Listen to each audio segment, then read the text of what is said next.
BFM Business, BFM Patrimoine, le club IMO. Et on retrouve Barbara Kirali, Marie-Cœur de Roy et Olivier Marin.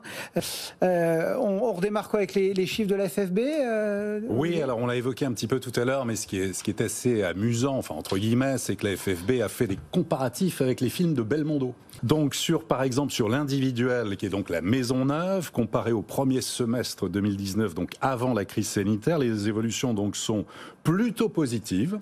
Donc on est mis en chantier plus 4%, permis de construire plus 18% et les ventes plus 16%. Donc la maison neuve va bien et donc l'individuel, c'est le magnifique. Sur le logement collectif, alors là, malgré une reprise des mises en chantier, c'est un secteur qui est en souffrance. Donc permis moins 7%. Dans les zones tendues, les permis s'effondrent de 11%, les ventes moins 7%. Et là, c'est peur sur la ville.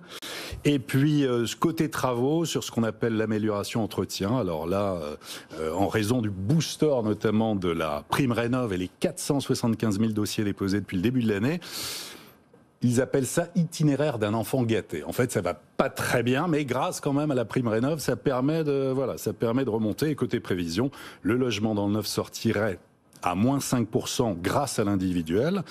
Moins 11% était prévu et 380 000 logements seront mis en chantier, ce qui est pas terrible. Je vous rappelle les 500 000. Ouais, bon, et pour soutenir les marchés dans le résidentiel, la Fédération française du bâtiment demande évidemment à relancer la construction et de mettre en place auprès des préfets de région une instance de médiation sur les refus de permis et puis plein de mesures pour accélérer le traitement des contentieux sur les refus de permis. Ça pourrait être flic ou voyou. Voilà.